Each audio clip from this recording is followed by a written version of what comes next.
Basically, I am a chartered accountant and a postgraduate of financial management. So entire my education, all those things happened in Kerala. So born and brought up in Kerala.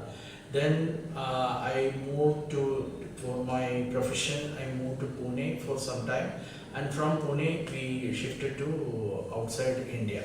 So I have around 25 years of my professional career. Then coming to what is the disability and how it has happened. In 2006, what happened is there was an infection. That is what they are calling. I was in West Africa. The doctors say it happened to my right leg. So it was a matter of a week's time. It becomes a septicemia, and when it becomes a septicemia, there in West Africa they wanted an operation and all those stuff. The medical facilities were not that good like in India.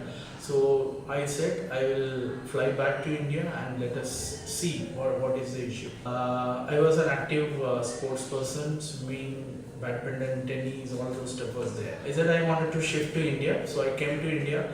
By the time I was flying back to India, the problem was it became so severe and I became unconscious in the plane itself. So there was a transit in UAE. So they admitted me to the hospital. There also I was unconscious. Then I flew back to India. By the time I reached India, again I was unconscious. I have been moved to hospital. They found that this was an infection on my right leg, and it has been affected to the top, and they have to immediately remove above knee amputation. Only then the life can be saved, because it becomes septicemia. Then it has been amputated. That is the only way out. There was no other options, so no discussions, and I was unconscious also. So amputation happened, and almost 1 month's time I was half unconscious and all those stuff. Then I came back to life within a month's time. By the time I have seen that above knee amputation have happened. At that point of time, what I thought was everybody was thinking that the life is going to be a standstill after that, because suddenly a person who is having so much of mobility suddenly becomes a standstill. But I wanted to come out of it immediately, so I bought a laptop at that point of time and searched, and I found out one company where they are giving artificial prosthesis. I fit in that artificial prosthesis. That is happened in 2006 May, and I have to search for my job again to come back to life and all those stuff.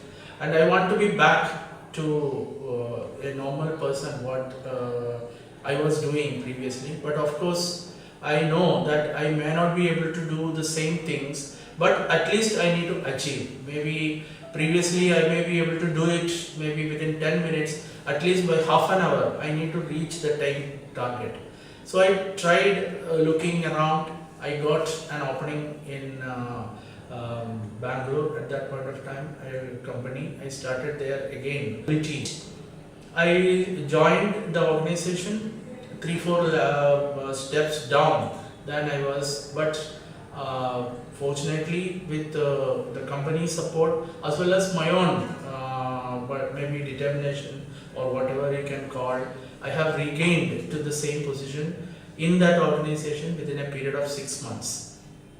Then I started life. I started doing whatever a normal person do, driving, everything. Of course, I may not be able to do like my tennis, my badminton, my swimming and all. I may not be able to do, but all other things I was able to do now. And I was driving. I can go for long drives. All those stuff I will do, because driving and all was a passion to me. You have to tell everybody, if those they are calling differently abled and all those stuff, this is the biggest thing. You should understand and accept what is your weakness, whether it could be physical, whether it could be your professional, whatever. If you understand well, your weakness, that is your biggest strength. Try to overcome that. That is the biggest strength. That is what I wanted to tell.